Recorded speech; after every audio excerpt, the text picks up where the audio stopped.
એની વ્યાખ્યા મહાભારતમાં પણ કરી છે, ઉત્તરાચન સૂત્રમાં પણ કરી છે કે ન ઓંકારે ન બ્રહ્મણો, બ્રાહ્મણ જાતિમાં ને બ્રાહ્મણ કુળમાં જન્મ્યા માટે બ્રાહ્મણ, એ વ્યાખ્યા અમને માન્ય નથી. ઓમ એવું બોલે એ બ્રાહ્મણ, એ વ્યાખ્યા અમને માન્ય નથી. તો બ્રહ્મમ જાનાતિ ઇતિ બ્રાહ્મણ, જે બ્રહ્મને જાણે છે અને બ્રહ્મમાં જ રમે છે એને બ્રાહ્મણ કહેવાય. દક્ષિણા કેટલી મળવાની છે એને જાણે છે અને લાડુમાં જ રમે છે. હવે એને જે કેવું એ કહો તમે. બ્રહ્મમ જાણાતી છે બ્રાહ્મણ, બ્રહ્મને જાણે છે બ્રાહ્મણ. આવા મુનિ ભગવાન રામચંદ્રજીને આશીર્વાદ આપે. કેવી વાત લાગે છે! આશીર્વાદ તો ભગવાન આપે, મુનિ રામચંદ્રજીને આશીર્વાદ આપે અને આશીર્વાદ નમ્ર બનીને ભગવાન રામચંદ્રજી ઝીલે, સ્વીકાર. પંચાયત ઘટના બહુ મહત્વની બની છે. દેખે રામ છબી નયન જુડાને, ભગવાન રામચંદ્રજીની જે સમગ્ર પ્રગટ જે મૂર્તિ, પ્રગટ જે સ્વરૂપ, એને અનિમિષ નયને બંધ કર્યા વગર જોતા જોતા મુનિનું હૃદય શાંત બન્યું, મુનિનું મન શાંત બન્યું, મુનિની બુદ્ધિ શાંત બની, મુનિની ઇન્દ્રિયો શાંત બની અને મુનિની આંખ પણ શાંત.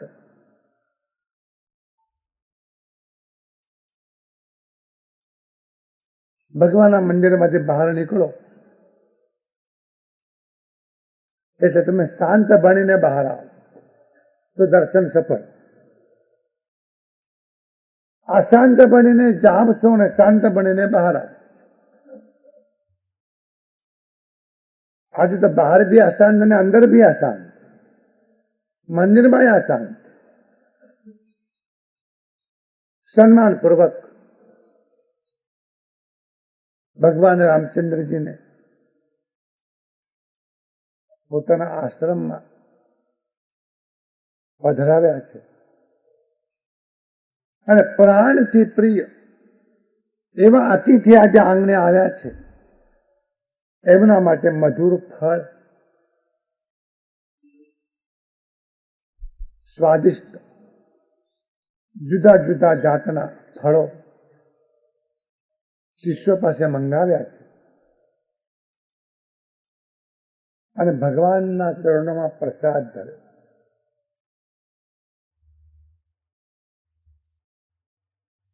કર્મય જુદો આપ્યો છે.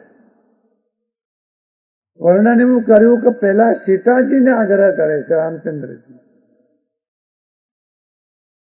પછી લક્ષ્મણજીને આપે છે અને છેલ્લે પોતે લે છે. આપણો ક્રમ એવો છે કે પેલા આપણે લઈએ ને વધ્યું હોય તો પછી આગળ જવા દઈએ.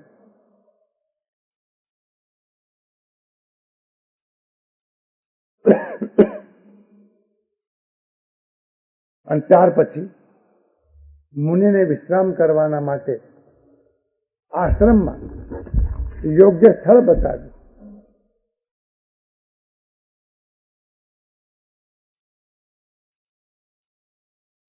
મુનિવર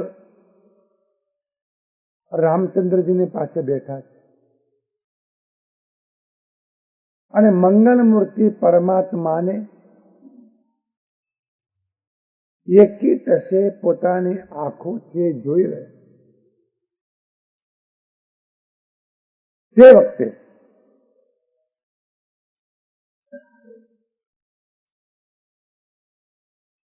ભગવાન રામચંદ્રજી વાલ્મીકીજીને કહે,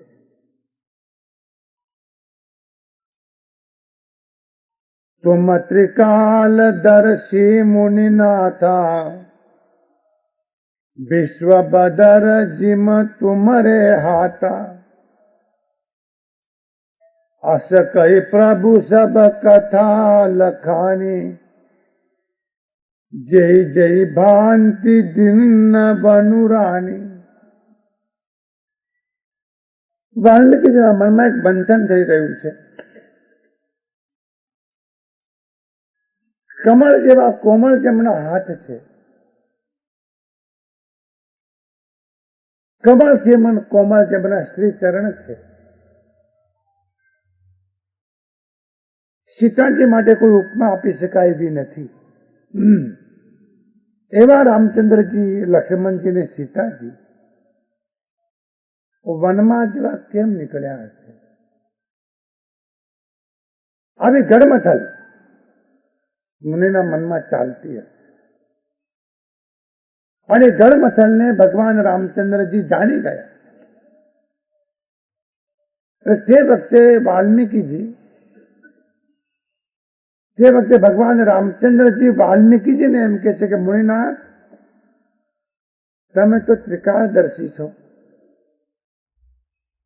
હાથમાં જેમ આમળું રહ્યું હોય અને જેમ તમે જોઈ શકો એમ 14 બ્રહ્માંડને તમે જોઈ શકો છો. પણ આ જે ઘટનાઓ ઘટી અને જે કારણથી વનવાસમાં અમે જવા નીકળ્યા છીએ, એ બનેલી તમામ ઘટનાઓ આ પ્રમાણે ઘટી છે. એ વિગતવાર ઘટનાનું વર્ણન વાલ્મીકીજીની પાસે ભગવાન રામચંદ્રજી.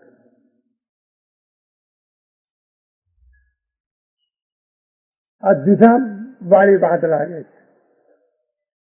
વાલ્મીકી રામાયણ લખનાર વાલ્મીકી ભગવાન રામચંદ્રજી જન્મ્યા નતા તે વખતે રામાયણ લખાયેલી છે એવું કહેવાય. ભગવાન રામચંદ્રજી જન્મ્યા નતા તે વખતે વાલ્મીકીજીએ રામાયણ લખી છે. હવે વાલ્મીકીજીને ભગવાન રામચંદ્રજી કૈકેયીના કારણથી જે વનવાસમાં જવું પડ્યું એની વિગતવાર એમને માહિતી આપે છે. પણ તુલસીદાસજી કહે છે કે આ માહિતી આપતી વખતે ભગવાન રામચંદ્રજીના ભાવમાં અને એમના શબ્દમાં ક્યાંય પણ કડવાશ જોવામાં આવતી નથી. આટલું બધું તો નહીં, પણ આનાથી થોડુંક જો આપણા માટે વીત્યું હોય તો આપણે કેટલા કડવા બનીએ છીએ વર્ણન કરવાની જરૂર જ નથી. લીમડો સારો એના કરતા એવું લાગે આપણને, કેટલી કડવા. નાના નાના બનાવો બને છે, કેટલી કડવા જીવનમાં આવે છે. અને કડવાશના પરિણામે એ કડવાશ હૃદયમાં પણ છે અને કડવાશ વાણીમાં પણ છે. તમારા મોજા આઘા પાછા મુકાઈ ગયા હોય, રોજ ઘરની સ્ત્રી મોજા યોગ્ય ઠેકાને મૂકતી હોય અને એકાદ વખત આઘા પાછા મુકાઈ ગયા હોય, એ દિવસે તમારું મગજ ફાટી જાય અને જે કંઈ બોલો એ ટેપ રેકર્ડ કરવા જેવું છે અને ક્યારેક સાંભળવા જેવું. શું બોલે આપણે? આટલી બધી કડવા.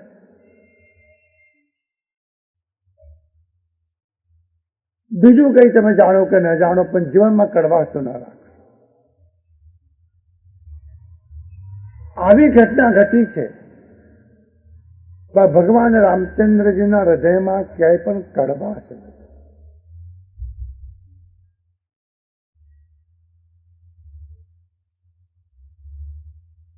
અને તે વખતે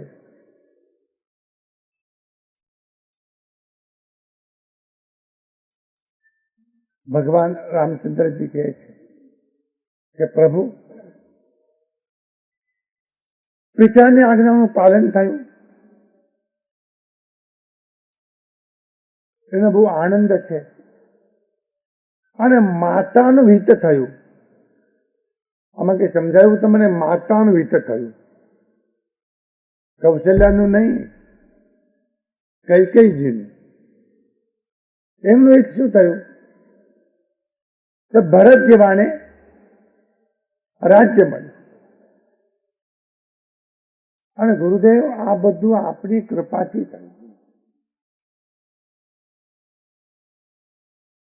અને આજે આપણા ચરણોના દર્શન કરવાથી જાણે અમને તમામ પુણ્યનું ફળ મળી ગયું. આવી વાત ભગવાન રામચંદ્રજી વાલ્મીકીજીની સાથે નિરાજીવે કરી રહ્યા. નિરાજીવે. એક ભાઈ એમ કહેતા હતા કે આ જિંદગીમાં તો નિરાત મળે એમ છે જ નહીં, હરિહર ગયા સિવાય. પછી નિરાત જ છે ને, હરિહર આવે એટલે જીવતા નિરાત મળી જાય આપણને. અને પછી મુનિને એમ કહે છે કે આપણી આજ્ઞા હોય અને અમારા રહેવાથી કોઈ મુનિ ઉદ્વેગ ન પામે એવી કોઈ જગ્યા આપ જાણતા જો હો તો થોડાક દિવસ અમારે ત્યાં નિવાસ કરવો. પણ બે વાતો જોઈએ, આપણી આજ્ઞા જોઈએ અને એવી જગ્યા અમને શોધી આપો કે જ્યાં રહેવાથી કોઈ મુનિને ઉદ્વેગ ન થાય, મુનિને યાદ કરાય. કારણ મુનિને દુઃખ થાય અને તપસ્વીને દુઃખ થાય. એવો ગમે તેવો મોટો માણસ પણ આગની વગર બળીને રાખ થઈ જાય. કોઈને દુઃખ ના આપશો, કોઈને દુઃખ ના આપશો. પણ પાછા પાત્રો એવા છે કે એમને કદી પણ ન દુભાવ. એમાંથી એક મુનિ, બીજા તપસ્વી, ત્રીજા માતા, ચોથા પિતા અને પાંચમા સદગુરુ, સત્પુરુષ, જ્ઞાની. કોઈને પણ ન દુભાવશો, પણ પાંચને તો દુભાવશો. તમે ગમે તેટલો દુભાવશો એ બધું જ પી લેશે.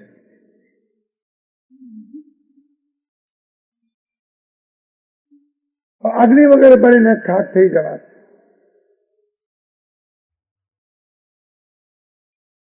માટે આવી વાત જાણીને લક્ષ્મણજી અને સીતાજી સહિત અમે ત્યાં રહી શકીએ અને પાંદડાઓથી અને ઘાસથી ઝૂંપડી બનાવીને થોડોક સમય નિવાસ કરી શકીએ એવી જગ્યા કૃપા કરીને અમને આપ બતાવો. આજુબાજુમાં ભગવાન રામચંદ્રજીને નિવાસ કરો. ચાતુર્માસના થોડાક દિવસો એમને પસાર કરો.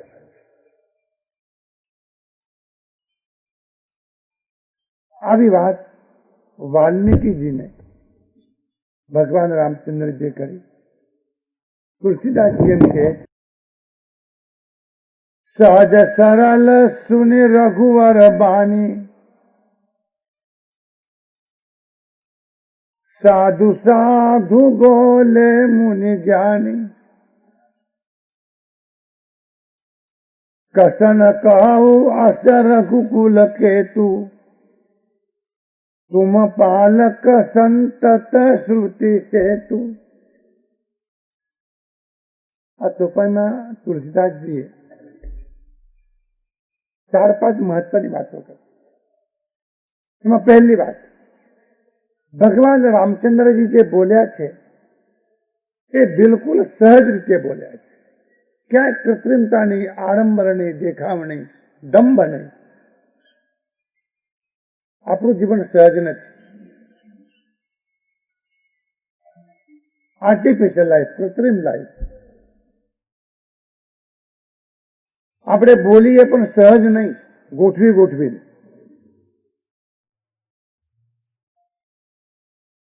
ગુજરાતીમાં શબ્દ છે કાટ, બહુ મહત્વનો શબ્દ છે.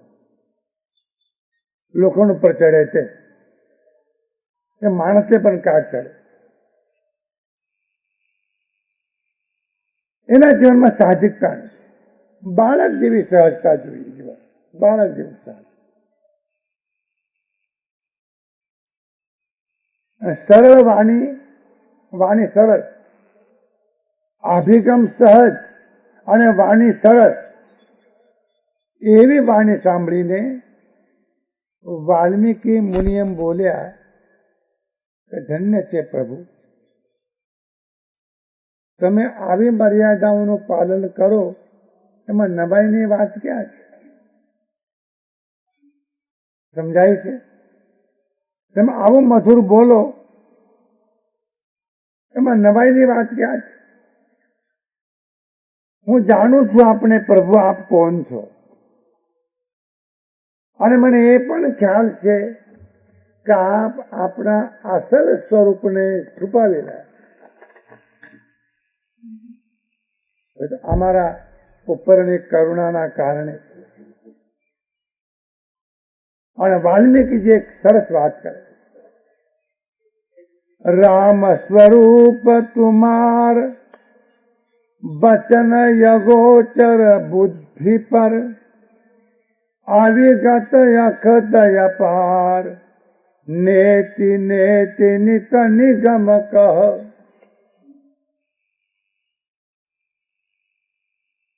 આપણું સ્વરૂપ વાણીથી અગોચર, વાણીથી આપ જણાવો એવા નથી. આપ બુદ્ધિથી પર છો અને વ્યક્ત હોવા છતાં, વ્યક્ત એટલે પ્રગટ, દેખાતા હોવા છતાં આપ અવ્યક્ત છો અને અકથનીય. આપ કહી શકાય એ વાતો નથી. કબીરજીએ સાદી ભાષામાં કહ્યું कि 7 समुंदर की सहाय करूं और मेरू की लेखनी करूं और धरती का कागज करूं, कई बाकी રહ્યું और મટીરિયલ આવી ગયું. પ્રભુના ગુણો લખવા છે, પણ આવી સામગ્રી હોય તો પણ પ્રભુ ગુણ લીખ્યા ન જાય. આ કથની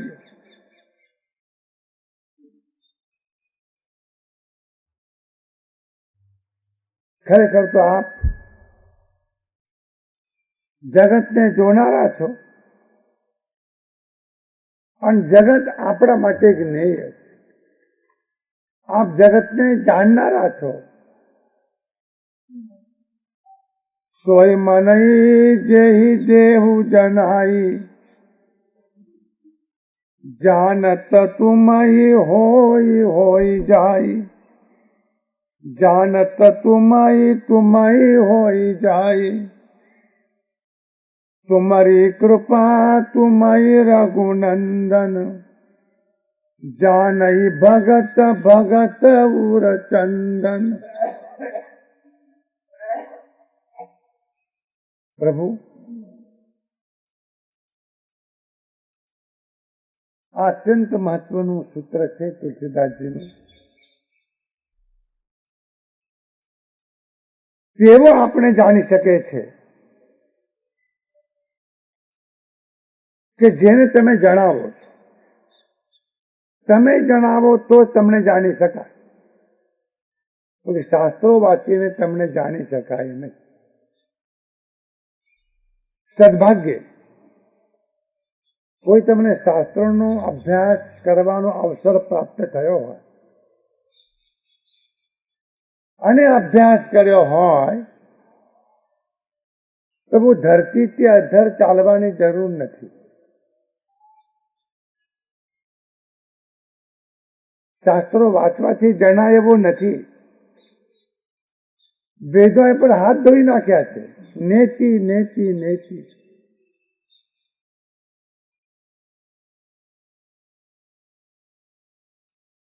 સોઈ જાણઈ જેહી દેવું જણાય. એ જાણે છે કે તમે જણાવો તો, તમે જાણવા દો તો. તમે જાણવા જો ન દો તો પ્રભુ તમને જાણી શકાય નહીં, એના પાસે રહેલા હોવા છતાં. પણ ભગવાન નજીકમાં નજીક છે અને ભગવાન દૂરમાં દૂર છે. જ્ઞાની માટે એ નજીક છે ને અજ્ઞાની માટે બહુ દૂર. એવા છે ભગવાન. અને તમને જે જાણે છે, બીજું શું તો પછી એ તમારા જેવા જ બની જાય. ભગવાનને જાણ્યા પછીમાં તમે માયાવી જીવ નહીં રહી શકો. અને અગર માયાવી જીવ છે તો નિશ્ચિત માનજો કે ભગવાનને તમે જાણ્યા નહીં. જાનત તુમય તુમય હોય જાય. તમને જે જાણે છે પ્રભુ એ તમારા જેવા થઈ જાય, એ તમે થઈ જાય. કઈ સમજાય છે? ઘણા લોકો એમ કહેતા હોય છે, પૂછો, કોઈ પણ પ્રશ્ન પૂછો ઈશ્વર વિશે, ભગવાન વિશે, આ બધું જ જાણીએ છીએ. હાથ જોડીને કહેજો નમસ્કાર. જાણ્યું તો આને બોલો તમે. અરે જે પરમાત્માને જાણે છે પરમાત્મા જેવો થઈ જાય. જાનત તુમય તુમય હોય જાય. અથવા બીજો અર્થ, જે પરમાત્માને જાણે છે એ પછી સદાય માટે પરમાત્માનો જ બની જાય. બીજો અર્થ. એક અર્થ, પરમાત્માને જાણે છે તો પરમાત્મા બની જાય છે, એ અહમ બ્રહ્માસ્મિ. પણ બીજો અર્થ, જે પરમાત્માને ખરેખર જાણે છે પછી એ પરમાત્માનો જ બની જાય. પરમાત્માને જાણ્યા પછીમાં જગતમાં પછી કોઈના બનવા જેવું નથી. અગર બીજાના બનીએ છીએ તો જાણજો કે પરમાત્માને જાણ્યા નથી.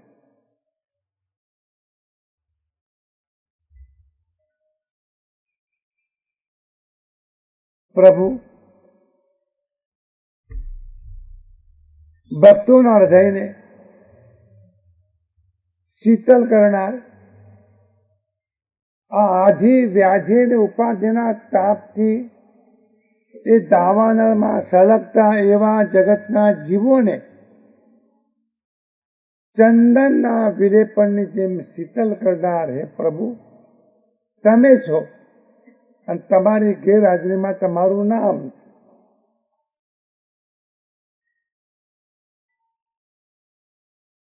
આપ બધા વિકારોથી રહિત છો.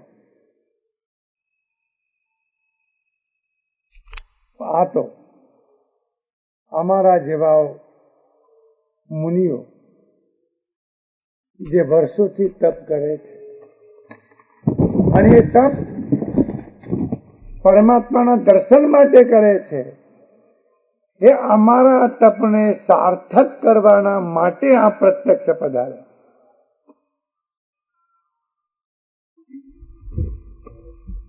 જો વાલ્મીકી ઋષિ કેવી વાત કરે.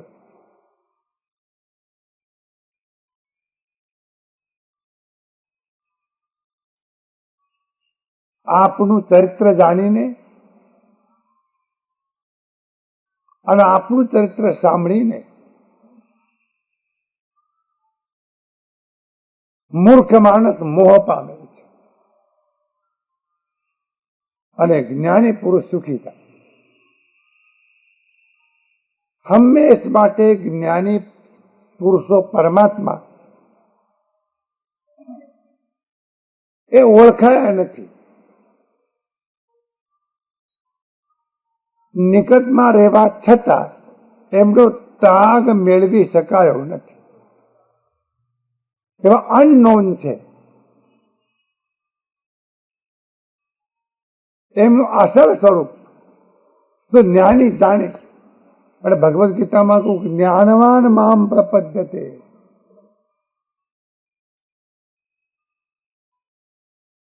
આપ મનુષ્યના દેહમાં ઉતર્યા છો પ્રભુ.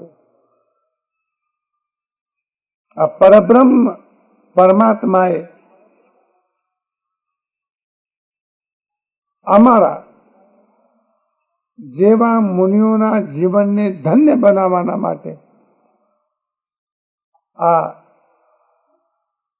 નારાયણ નરાકાર થયા છે, નરદેહમાં આવ્યા. પણ તમને નહીં ઓળખી શકે લોકો પ્રભુ. હવે આપે મને પૂછ્યું, મૂળ મુદ્દા પર આવીએ. આપે મને પૂછ્યું કે હું ક્યાં રહું. મૂળ મુદ્દો ચાલુ થાય. પૂછે ઓ મોઈ કે રહો કહમય. તમે અમને એમ પૂછ્યું કે હું ક્યાં રહું. મને બહુ સંકોચ થાય છે આપણે પૂછતા.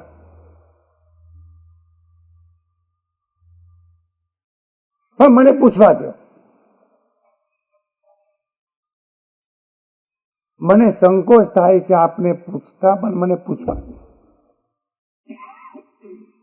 બહુ ધીરજથી આ ચોપાઈઓ ખ્યાલમાં લેવા જોઈએ. અમૃત છે આ કથા નથી, અમૃત છે. તત્વજ્ઞાનની તમામ ગૂંચવણો આમાંથી ઉકલી જાય. પૂછે ઓ મોહી કે રહો કહમય. તમે મને પૂછો છો ને કે વાલ્મીકી અમને થોડોક નિવાસ કરવો છે, ક્યાંક રહેવું છે, તમે ક્યાં રહીએ એવું તમે મને કહો છો ને. મને તમને પૂછવાનું મન થાય છે, પણ પૂછતા સંકોચ પણ થાય છે. પણ પૂછ્યા વગર ચાલે એવું પણ નથી. મારે પૂછવું છે, જાન હોવું તો દેવું કહી તુમય દેખાવો ઠાવ. મને આપ કૃપા કરીને જણાવો કે તમે ન હો એવું જગતમાં કોઈ સ્થાન ખાલી છે ખરું? સમજાયું? આ ધરતી ઉપર આ 14 બ્રહ્માંડમાં હે પરમ કૃપાળુ પરમાત્મા તમે ન હો એવી કોઈ જગ્યા ખાલી છે ખરી? બોલો છો ને ઘણી વખત પરમાત્મા સર્વત્ર છે. સર્વત્ર ખરો, પણ પત્નીમાં તો નહીં. સર્વત્ર ખરો, પણ સાસુમાં તો નહીં. ગીતા વાંચે, સાસુ ગીતા વાંચે. પરમાત્મા સર્વત્ર છે, પણ વહુમાં તો નહીં.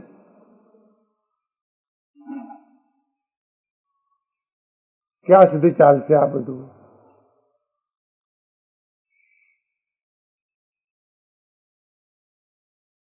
મને એ પૂછવું છે કે આપ ન હો એવો કોઈ સ્થાન તો મને બતાવો. અને સર્વત્ર પરમાત્મા સર્વત્ર,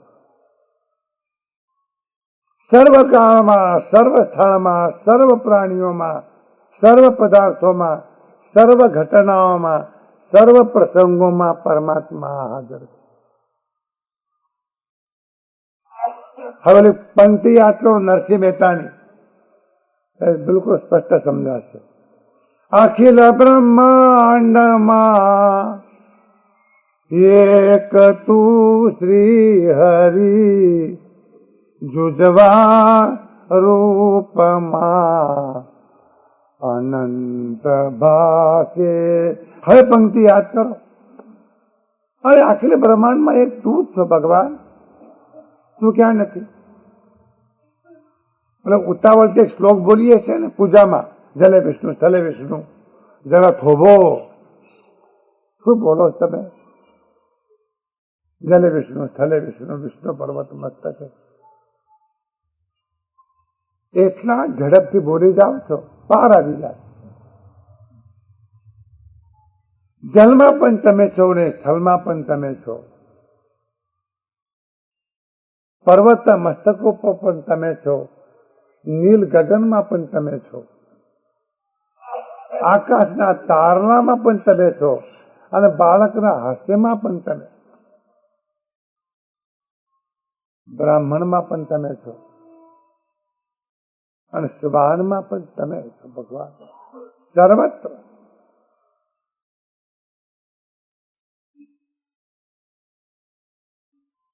તમે આ સ્પષ્ટતા કરો ભગવાન રામચંદ્રજી. પછી હું આપને રહેવા લાયક સ્થળ બતાવીશ.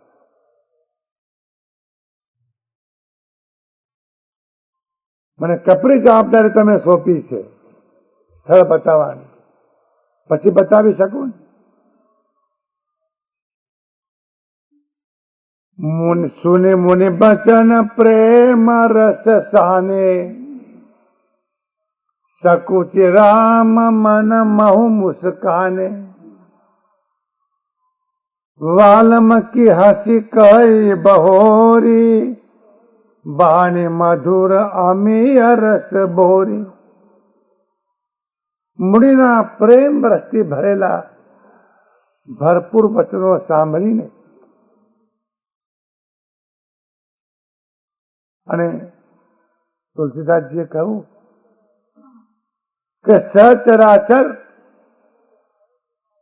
14 ભુવનમાં વ્યાપ્ત એવા પરમાત્મા ગોપ્ય છે, ગુપ્ત છે, ગૂઢ છે, પણ વાલ્મીકી પાસે આ છતું થઈ ગયું છે. આ રહસ્ય પ્રગટ થઈ ગયું છે એમ જાણીને મનમાં ભગવાન રામચંદ્રજી મુસ્કરાય. આ મુસ્કરાવ હિન્દીનો શબ્દ છે. મંદ મંદ હસવું. જ્ઞાની પુરુષો પણ હસે છે. મંદ મંદ મલકે છે.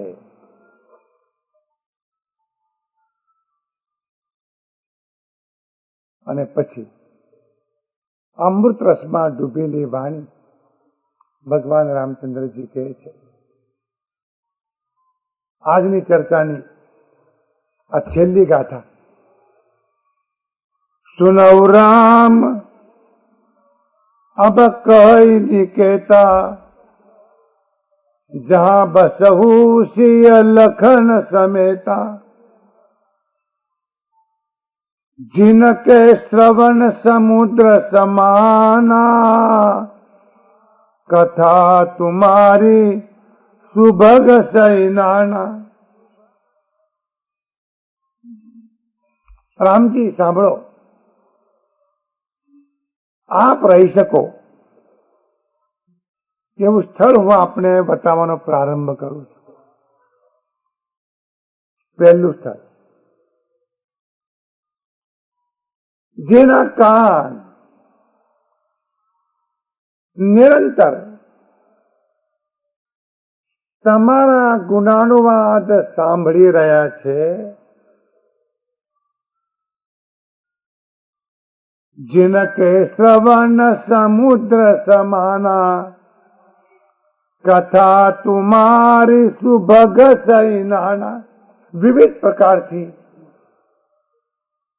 તમારા ચરિત્રનું વર્ણન કરતી કથા નિરંતર જે કાન સાંભળી રહ્યા છે એવા કાનમાં તમારે નિવાસ કરવા જેવો છે.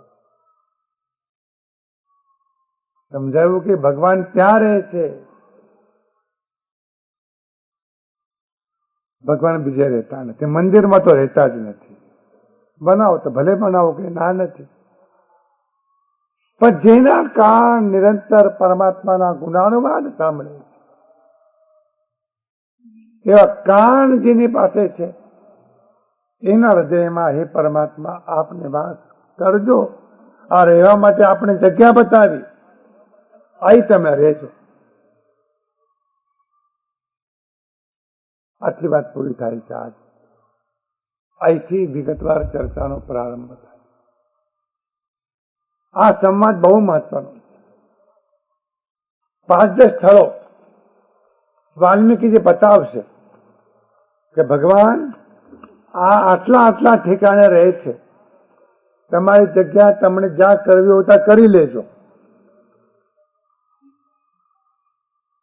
ને તો આ બધું પૂરું થયા પછી હાથ જોડીને એમ કહેશો કે આપણી પાસે ભગવાનને રાખી શકાય એવી કોઈ વ્યવસ્થા કે જગ્યા નથી.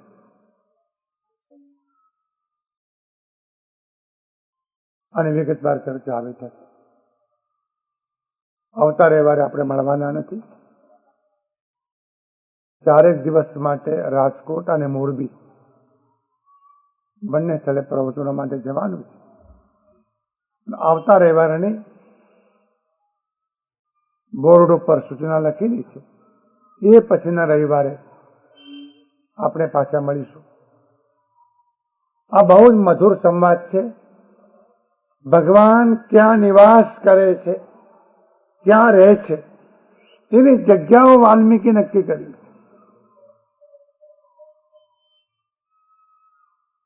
એના પરથી ખ્યાલ આવશે કે ભગવાન ક્યાં વસે. એની ચર્ચા વિગતવાર કરીશું. ધન્યવાદ.